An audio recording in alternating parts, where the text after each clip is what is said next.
আসসালামু আলাইকুম everyone, Kaliachak family কিচেনে তোমাদের সবাইকে জানাই স্বাগত। আজকে আমি তোমাদের সঙ্গে শেয়ার করব কাঁচা আমের মোরব্বার রেসিপি। আশা করি এই রেসিপিটি তোমাদের খুব ভালো লাগবে।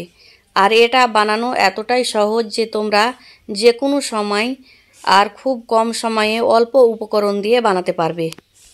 এই কাঁচা আমের মোরব্বাটা তেল ছাড়াই বানানো যায়, আর যদি একবার বানানো যায় তাহলে সারা বছর সংরক্ষণ করে রাখা যায়। তো ফ্রেন্ডস, এই রেসিপিটি শুরু থেকে শেষ অবধি দেখার জন্য অনুরোধ রইল। আশা করি তোমাদের ভালো লাগবে। আর একবার যদি বানিয়ে না খাও তাহলে কিন্তু মনের মধ্যে আফসোস থেকে যাবে। তো চলো দেখে নেওয়া যাক। তাহলে মূল পর্বে চলে যাচ্ছি। প্রথমে আমগুলো গোল গোল করে এই মতো কেটে নিয়েছি, আর ভালো মতো ধুয়েও নিয়েছি।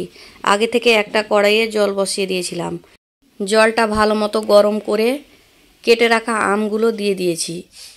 আর আমি গ্যাসের ফ্লেম লো হিটে রেখে প্রায় 5 থেকে 6 মিনিটের মতো আমগুলো রেখে জল ঝরিয়ে আমি একটা পাত্রে তুলে নেব। আর হ্যাঁ, আমের মোরব্বাটা বানানোর জন্য যে আমটা নেবে, যাতে করে আমের আঁটিটা শক্ত হয়, তাহলে দেখতেও সুন্দর হবে, আবার মোরব্বাগুলা ভেঙেও যাবে না। সবগুলো আম আমি তুলে নিলাম। এদিকে একটা কড়াইয়ে 1 কাপ জল দিয়ে দিলাম, আর দিয়ে দিলাম হাফ চামচ মৌরি, আর কয়েকটা গোটা গরম মশলা যেমন দারুচিনি আর এলাচ, আর দিয়ে দিলাম আমি খেজুর গুড় প্রায় 150 গ্রামের মতো, আর 100 গ্রামের মতো চিনি দিয়ে খুব ভালো মতো মিশিয়ে আমি জাল করে নিব প্রায় 4 থেকে 5 মিনিট, যতক্ষণ না চিনি আর গুড়গুলো গলে গেছে। 5 মিনিট জাল করার পরে এই শিরাটা খুব সুন্দরভাবে সেট হয়ে গেছে। তো এখন কেটে রাখা আমগুলো আমি উপর থেকে দিয়ে দিচ্ছি।